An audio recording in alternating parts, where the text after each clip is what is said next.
তাহলে যাকে থাকে এ পর্যন্ত আর দরকার নাই।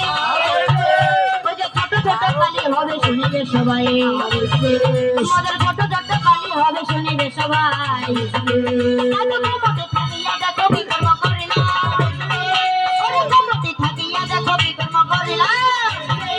ওই যে সুন্দর করে আমায় একটা কাগজ দিল, কাগজ সঙ্গ সকল আমার কুমোটের ছেলে ভাইয়ারা কি করেছে হয়তো আপনারা সকলে দেখছেন। এখানে আমাকে একটা কাগজ দিয়ে গেল না, সেই কাগজের মধ্যে প্রশ্ন আছে।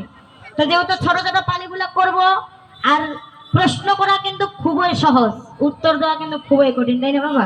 আমি এখানে দাঁড়িয়ে আপনাকে প্রশ্ন করব, কিন্তু আপনার যদি জানা না থাকে আপনি উত্তর দিতে পারবেন না। তাই যেহেতু প্রশ্ন করে যা ছোট ছোট পালা নিয়ে যাব, আর আমার স্বামীর আমি প্রশ্নের উত্তর দিলাম। তো এই যেই প্রশ্নটা দিয়েছে আমি বললাম না, আমি এরপরে প্রশ্নটাও বলবো, সেই প্রশ্নটার উত্তরটাও দিয়ে যাব। কথা বোঝা গেছে? হ্যাঁ।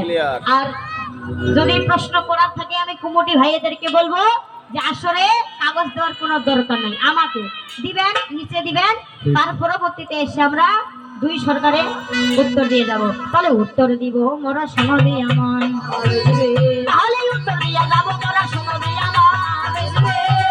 চিন্তার কোনো কারণ নাই যে এখন, তাহলে চিন্তার কোনো কারণ নাই যে এখন।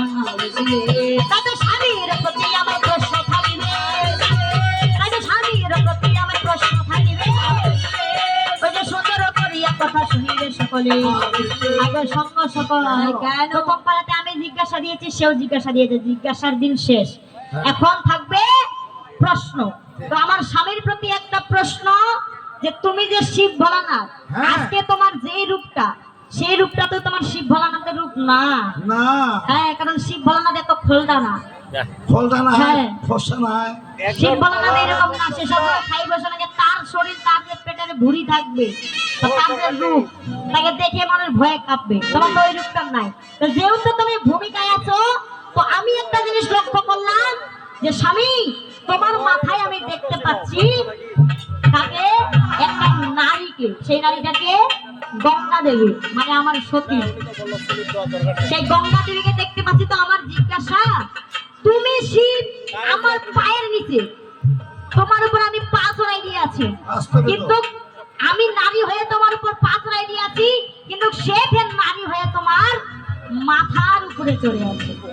হ্যাঁ, তো আমার এটা প্রশ্ন, এটাও তো একটা হইতে পারে ছোট্ট প্রশ্ন, কি যে গঙ্গা দেবী কি মাথার উপর হাগি দেয় না?